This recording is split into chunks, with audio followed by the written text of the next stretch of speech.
Mandy Lawson stared out the kitchen window while she waited for the water to heat for her tea.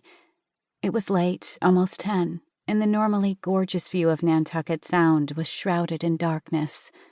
But in the distance, she saw a pinprick of light, probably a boat bobbing on the water, growing brighter as it drew closer to shore. She watched it for a moment, then turned to the cupboard, took out her favorite caramel-flavored herbal tea, popped it in a mug, and added the hot water. The kids were finally in bed. They had stayed up later than usual, excited about the holidays and a party at school the next day. Mandy had made cupcakes earlier for Brooke to bring in. Normally, Mandy always looked forward to this time of year. The magic and wonder of Christmas through the eyes of her children never failed to lift her spirits. This year was a little different, though. It felt off, a bit empty. Last year at this time, she was newly separated from her husband, and it was all a blur. Now she was officially divorced, and in recent months had started dating someone. She enjoyed his company, but it wasn't terribly serious yet, and the holidays had a way of magnifying everything. It also made her reflective and a bit sad, thinking back to happier days with Corey and the kids. Corey had moved on.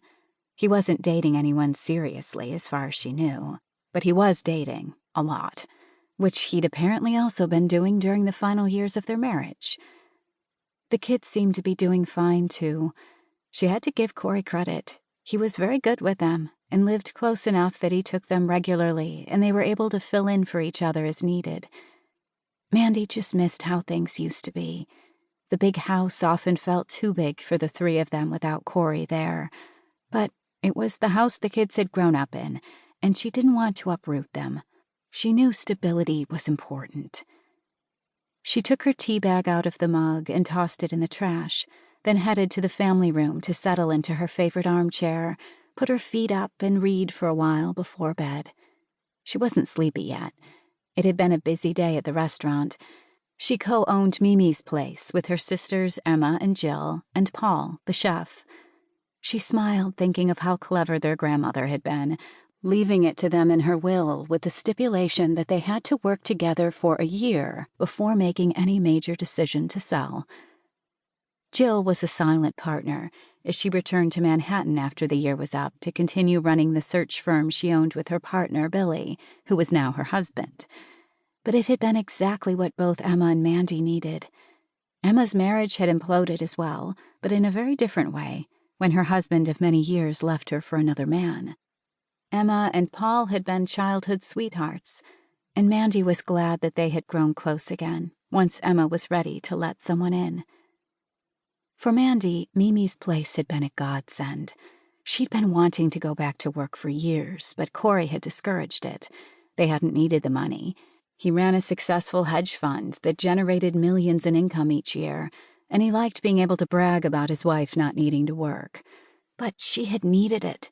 She needed to feel useful and challenged, and she found that with the restaurant.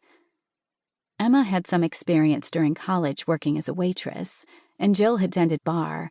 Mandy had the least experience of the three, as she'd never worked in a restaurant, but she had set up many local charity events, and that experience turned out to be invaluable as they expanded the business into doing more weddings and other functions. She settled into her comfy baby blue chair that was covered in a soft plush velour. She glanced at her book, which was waiting for her on the side table, but she was feeling a little too tired to read and decided to see what was on the Hallmark Channel instead. The Christmas movies always put her in a good mood. She just picked up the remote and clicked on the TV when she heard a soft giggle, followed by a hiccup and then another giggle, slightly louder this time. She smiled as she glanced at the huge decorated Christmas tree that stood a few feet away from the big screen television. It was in the corner, and the sounds of two giggling children came from behind it. They must have stealthily crept back downstairs while she was in the kitchen and hid in their favorite spot.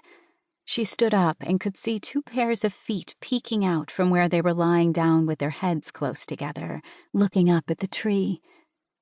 Mandy knew it was special back there.